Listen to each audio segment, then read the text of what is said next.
Hi students, welcome to first year commerce. In our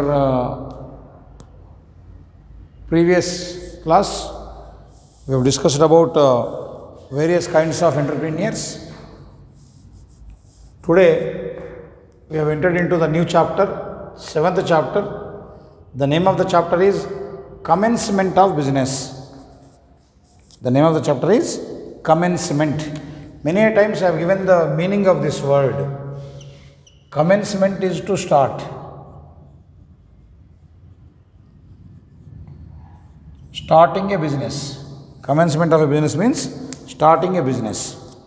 So, in our previous class, we have discussed that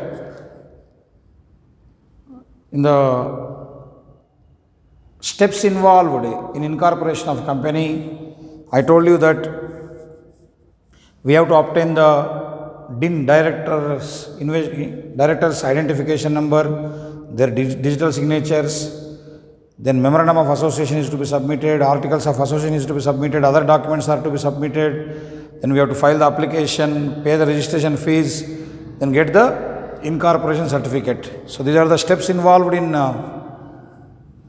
incorporating a company. So there, just briefly I have given you the definition of memorandum of association, telling you that with respect to memorandum of association we will have a separate topic, separate class. So accordingly, today we are going to discuss about the very important document in commencement of business, that is memorandum of association. For any company, whether it is private company or public company, whenever you want to register your company with the registrar of companies, this is the prime document. This is the most important document without which registration is not possible one. So, whenever you have to register, okay, many times in almost in every class I am telling you that without registration, you cannot name your business as company. You can go for sole proprietorship, one owner, partnership, joint into family. Okay, these three you can establish without registration also. But for cooperative societies and for company, registration is compulsory. Like it is, see, you buy a bicycle. So you can just ride a bicycle without any license and without any number also. Do you have any registration number for bicycle? No. Do you have like that TS X1234, like some number is there? No, nothing is required. But when you buy a kinetic Honda or a car or scooty or any bike, you have to go for registration. Where do you register? In the RTO office. And for those people who want to drive that, they should have a valid license. Okay, for cycle you don't require any license, but if you have to drive a bike, you should have a license. If you want to drive a car, you should have a license. Like that, whenever you want to establish a business organization where you want to name it as company, you have to go for registration. So where you have to go for registration? In the previous class also I have given this. You will have an officer called Registrar of Companies. Okay. You got Registrar of Companies. This registrar will be there in every district. Every district there will be a office of this Registrar of Companies. To that person, you have to apply various documents. Among the documents you are going to submit, this is the very important one. Memorandum of Association. Memorandum of Association. So this Memorandum of Association can be defined as the charter of a company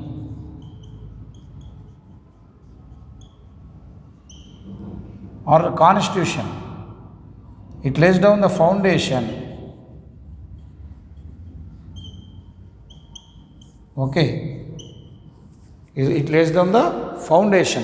Memorandum of association can be called as the foundation on which the structure of the company is built. This memorandum of association defines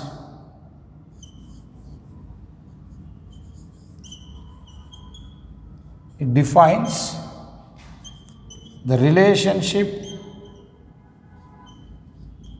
between the company and the outsiders.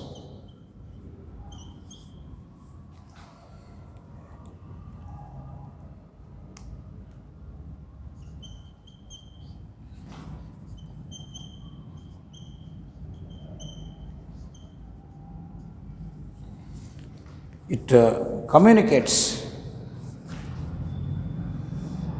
rather than defines the relationship. Memorandum of association communicates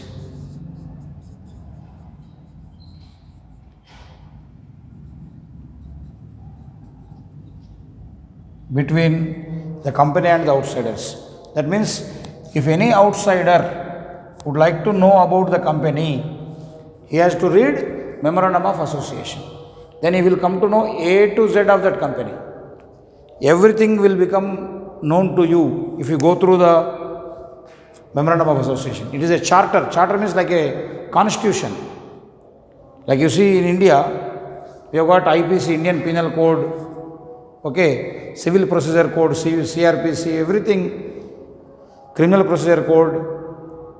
All these are written in the Indian Constitution. The fundamental rights, fundamental duties, you all gone through about this in 10th class social studies.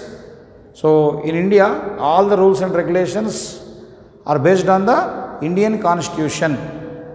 Okay. So similarly here, in a company, everything depends upon this memorandum of association. That is why it is a prime document. For preparation of this document, you require expert knowledge. You need to take the services of experts, and the information what you have written in this cannot be altered easily. Easily badal nahi sakte aap. That is the reason you have to think before presenting it to the Registrar of Companies. You have to write it in a proper manner. You cannot make corrections. You cannot make alterations. It is a lengthy procedure to alter the matter you have printed in this.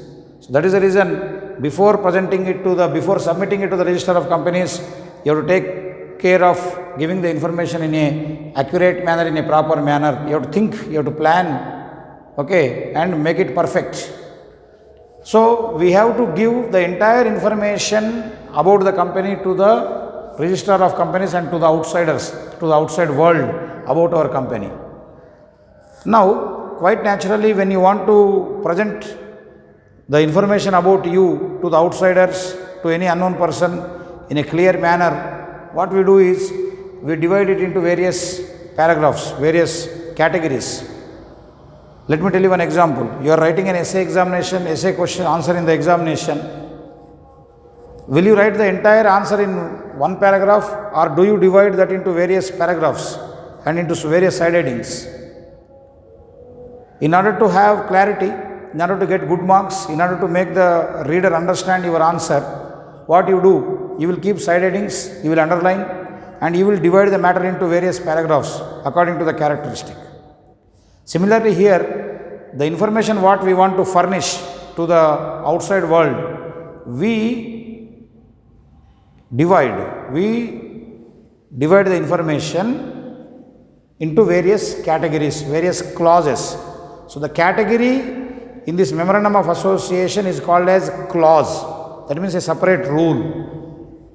So memorandum of association is divided into 6 clauses. Okay, 6 clauses. 5 plus 1. 5 plus 1. 6 clauses. 5 plus 1. 6 clauses are there in memorandum of association. Clear? So what is the first clause? In this clause, what is the name of the first clause? Name clause. First clause is name clause. It is as per the section 4(1)(a) of Companies Act 2013. In this name clause, we are going to give the name of the company. We are going to mention the name of the proposed company. Proposed company means which we are going to start. Like you want to name it as X Limited, Y Limited, Z Limited, okay, Ram Limited, Sai Limited, Medhavi Limited, Siraj Limited, Rahim Limited, whatever it may be, your wish. So whatever the name you want to furnish, you want to establish to your company, you decide. But the other day I told you, while fixing the name, there are certain conditions that you are not supposed to use the name which is already existing. The already registered names you are not supposed to use. Like Reliance Company is there, Sri Medhavi is there, Tata Limited is there, Mahindra Satyam is there, Wipro Limited is there, Samsung is there, LG is there, Philips is there, you are not supposed to use them. You take some other name which is not registered earlier.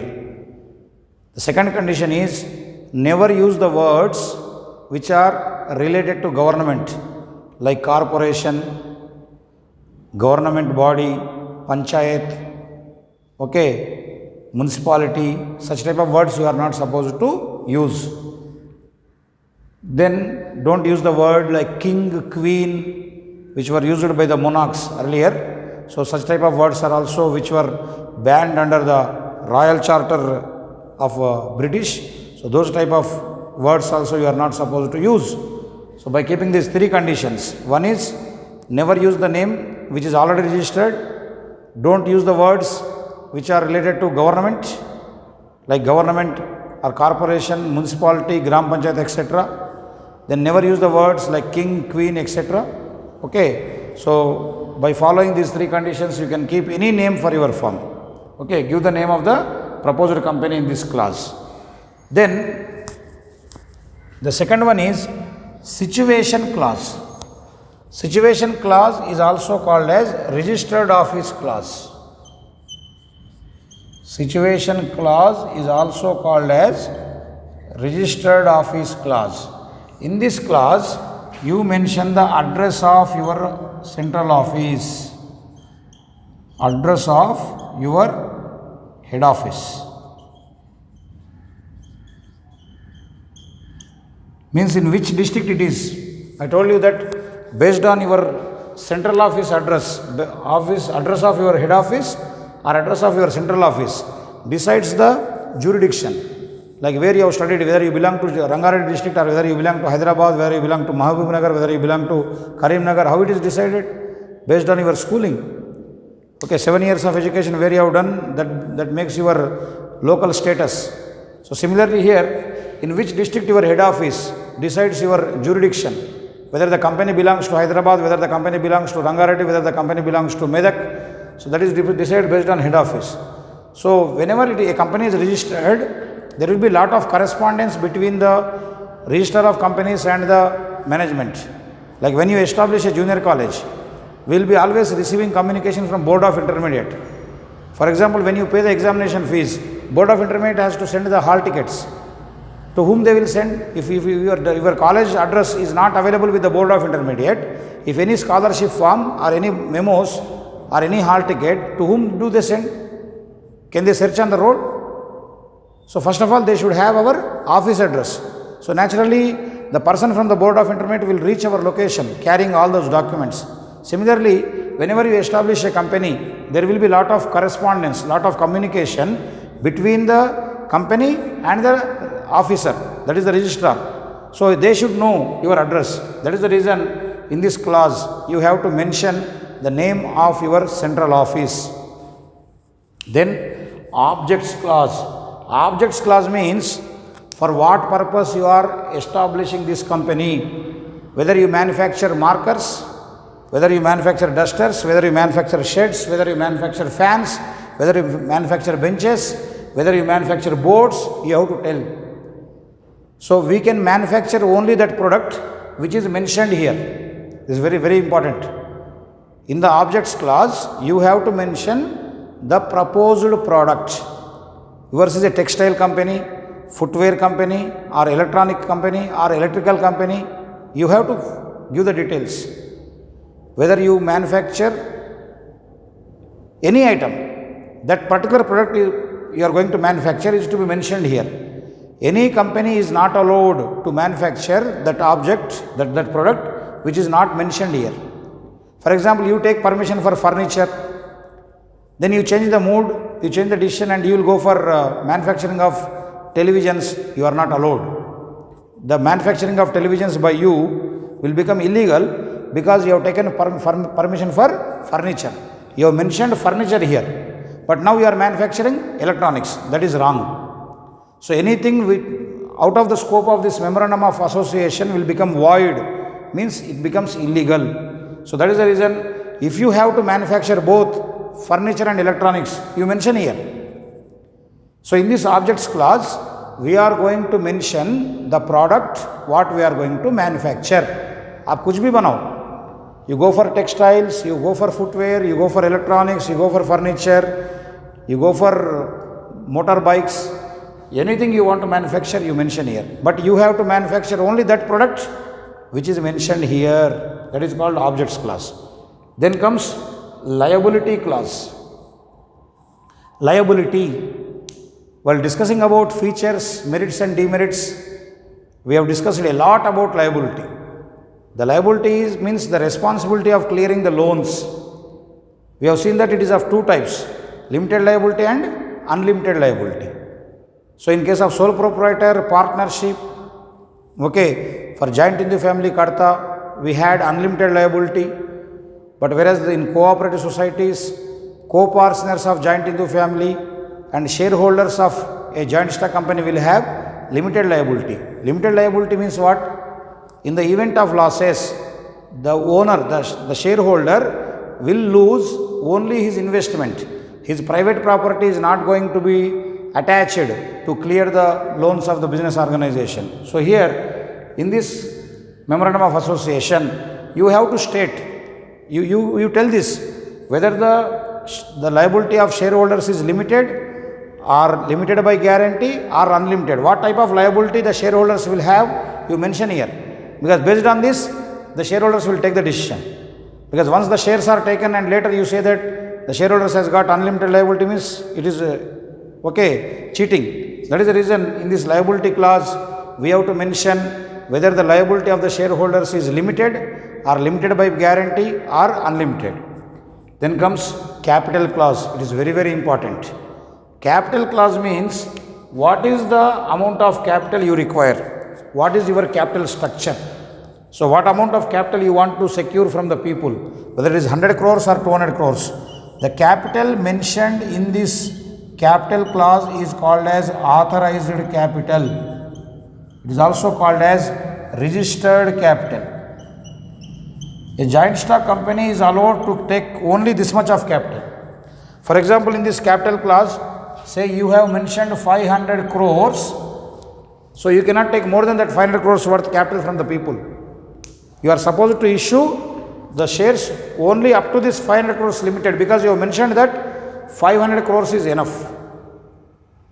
You can go for 1500 crores also. It is your requirement. How big you want to establish, how many number of factories you want to establish, how much machinery you want to purchase, what exactly amount of capital you require, that is your planning. So what amount of capital you want to take from the people by issue of shares and debentures, that you have to mention. So every joint stock company, every public company, private company cannot secure capital from people. Every public company which want to secure capital from the people has to mention what amount of capital they are going to take from the people. So no company is allowed to take more than the amount mentioned here. So the capital mentioned in this clause is called as authorized capital, registered capital. You can take less than this. Suppose say you have mentioned 500 crores. Now in the beginning of the year, or say in the beginning of your company, say you require only 150, you can take 150, but you cannot take 550. Okay, so that is the reason before mentioning the amount of capital, you have to be very careful. Exactly assess your requirements. What amount you require for land, what amount you require for machinery. With the help of financial experts, you have to mention the amount of capital, because once it is mentioned, it is very difficult to change it. Clear now? Then comes association clause or subscription clause. See, whenever you submit this memorandum of association, in case of public company, 7 members have to sign. In case of public company, 7 members have to sign. In case of private company, 2 members have to sign this document. They are called as signatories to memorandum. The people who sign memorandum of association are called as signatories to memorandum. So when they sign, okay, they have to mention that we are associated together, we are forming the company, we abide the rules of Companies Act 2013, we are not going to cheat the people. So that's how they have to give the declaration. Association means saath mein rahna. So the signatories, the people who have signed the memorandum of association, who has to sign? If it is a private company, 2 members have to sign. If it is a public company, 7 members have to sign. So the people who have signed this document have to give a declaration that they are associated together to run this company in a legal, in a proper manner, and every member has to purchase at least 1 share. So the people who have purchased the shares, they have to mention the number of shares they have purchased. Say for example, here A, B, C, D have signed, like 7 members have signed. So A has purchased 50 shares, B has purchased 1500 shares, C has purchased 20 shares, whatever it may be. So the number of shares purchased by them, they have to mention, then they have to sign. And whether the signature is correct or not, one witness also has to sign. First of all, the persons who are submitting the memorandum of association have to mention their names and mention the number of shares they have purchased. Subscription clause. Subscription means purchasing the shares. So the number of shares they have purchased, they have to mention. So there is a rule that they have to purchase at least 1. But in practical manner, no one will buy at least 1 share. They will buy more than 100 only. So they will buy the certain number of shares. So the number of shares they have purchased, they have to mention. Then they have to sign. Whether the signature is correct or not, one witness has to sign. Clear? So this is the very, very important document in the list of documents to be submitted to the Register of Companies. So we are dividing the information into 6 clauses: name clause, situation clause, objects clause, liability clause, capital clause. The last one is association clause or subscription clause. Clear? Very important question for 10 marks. This is the very important question for 10 marks. I hope you understood well. So go through the material or say textbook content. Any doubts, I will clarify later.